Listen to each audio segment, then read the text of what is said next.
Ethan Hale had never been the kind of man who demanded too much from life, yet deep inside him lived a quiet longing he could neither deny nor name, a yearning that stirred every time he watched the sun fold itself into the horizon beyond the river, every time he fixed a broken boat and wondered if anyone would ever truly know the way his hands trembled when he imagined holding someone he could call his own, someone who might one day turn the lonely house he inherited from his grandfather into a home overflowing with warmth instead of echoes. At 32, he had built a life that was simple, sturdy, predictable, mornings spent at the boat repair shop sanding down old hulls while the smell of varnish clung to his clothes, afternoons walking the dirt trail behind his house, talking to God in the silent language of people who weren't sure if anyone was listening, evenings at the wooden dock where he often sat with his bare feet brushing the cool river water as he watched couples laugh, children splash, families gather, and he would quietly swallow the grief that came from wanting something he rarely admitted even to himself. Love, he believed, was out there somewhere, not a dramatic, sweeping romance like in movies, but something steady, patient, honest, something that felt like a warm hand reaching across a cold night. But years passed, and that hand never came.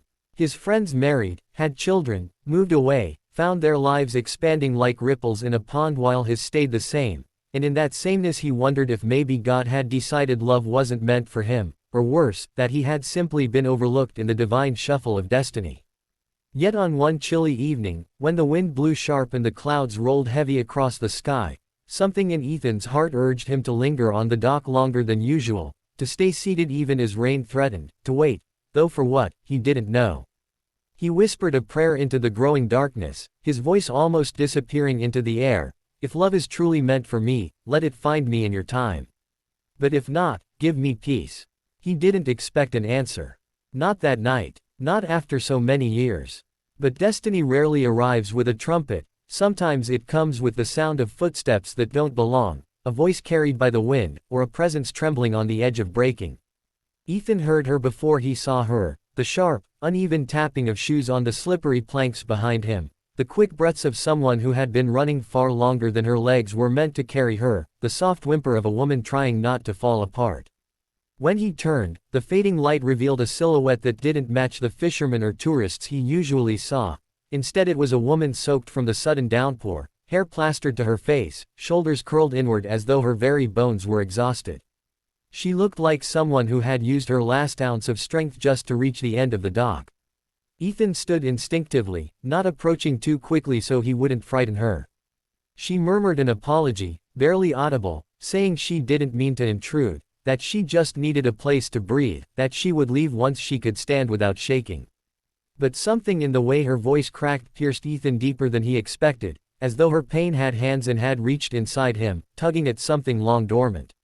He shook his head gently and told her she didn't need to apologize for existing, that she could stay as long as she needed, that the dock didn't belong to him but the sky above surely had room for both of them.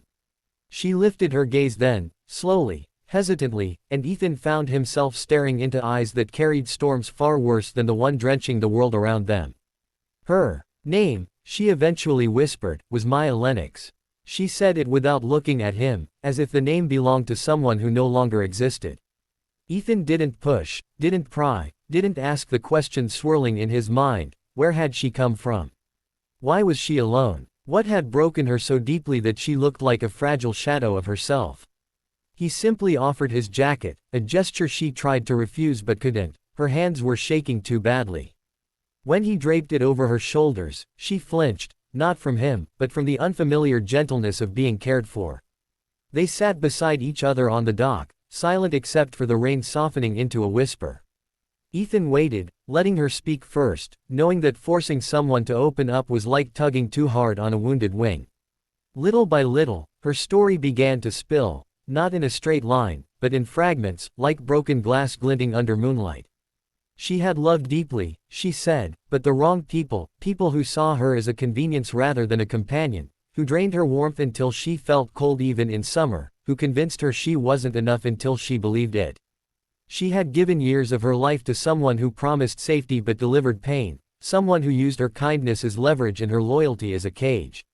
Last night everything cracked, she didn't explain how, and today she had driven for hours without a destination, guided only by desperation and a prayer she hadn't spoken since childhood.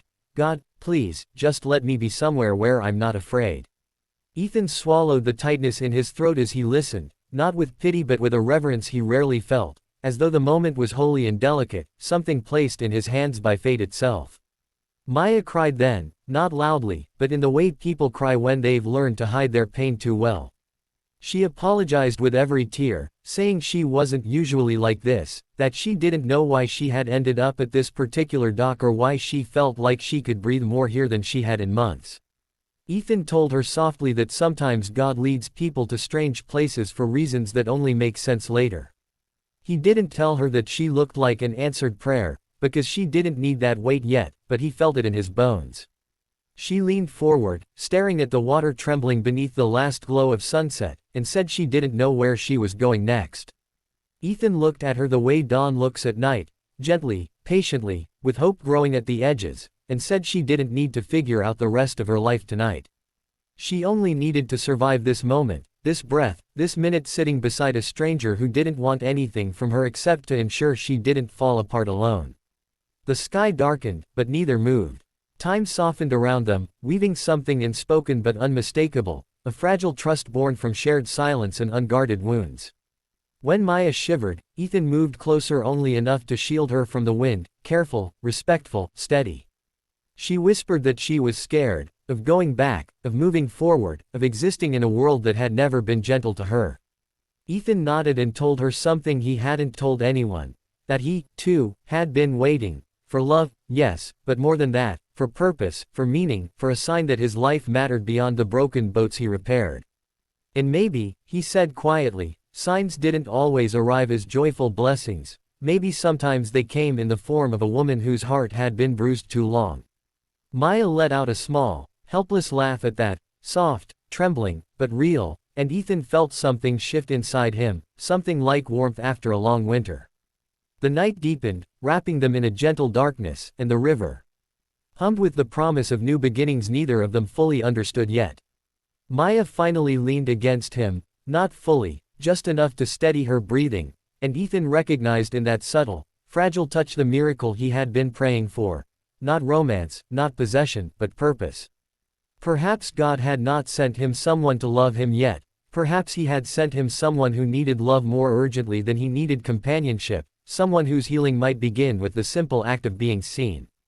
And as they sat together, two souls bruised by different kinds of loneliness, Ethan realized with unshakable certainty that he had not been waiting for the wrong thing, he had just been waiting for the right moment. And that moment had walked down the dock soaked in rain, carrying heartbreak in her eyes, and whispering apologies for taking up space. Love had not forgotten him. It had simply arrived disguised as a woman who needed it more.